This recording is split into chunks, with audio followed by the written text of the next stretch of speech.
Первый раз он видит такое. Первый раз говорит.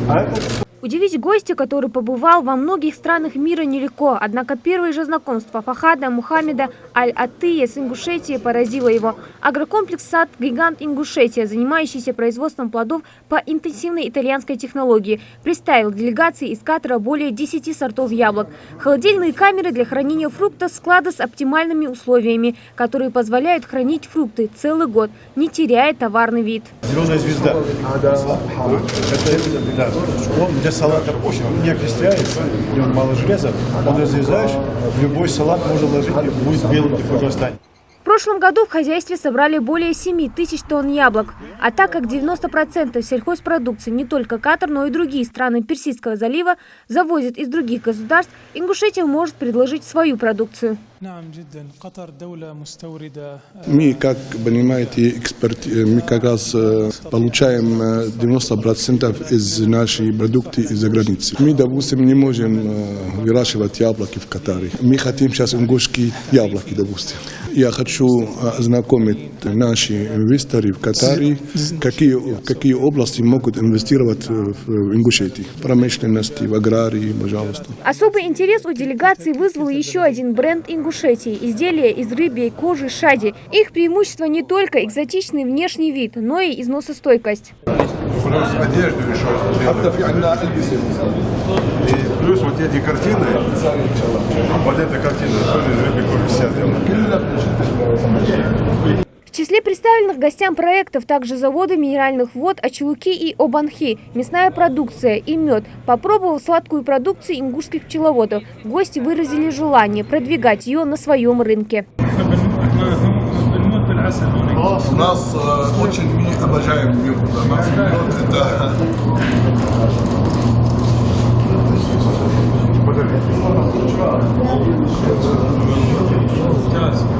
Отлично. Это лечебный хороший. Это лечебный. В рамках культурной программы гости посетили и мемориал памяти и славы, славные и трагические страницы в истории ингушского народа, герои дореволюционной России, защитники Родины и победители Великой Отечественной войны. Юнусбек Евкуров лично провел экскурсию. Более подробно глава региона остановился на аллее именных саженцев в честь погибших сотрудников правоохранительных органов. Сажали родственники погибших, жены, дети, матери. Вот 5 рядов с этой стороны, 5 рядов с той стороны. Первая ознакомительная поездка делегации из Катара завершилась в Магасе, на территории строительства соборной мечети Духовного центра мусульман. Гостей, в частности, интересовало, как в столице республики организована работа по возведению объектов духовно-религиозного назначения, которые возводятся на средства спонсоров из арабских стран. Посол Катара в России заверил, что представители бизнеса будут искать возможности для инвестирования в регион.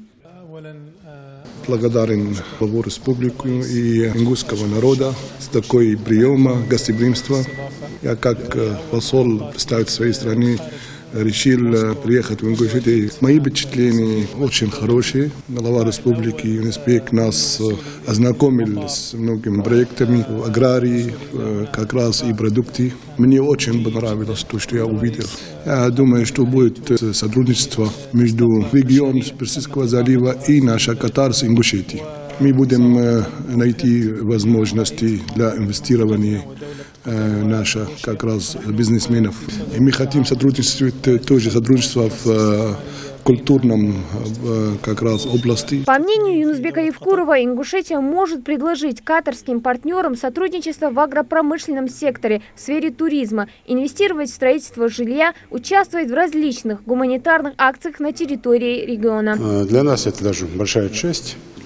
Что мы можем предложить? Разные сферы, начиная от агропромышленного комплекса, другими промышленными мощностями.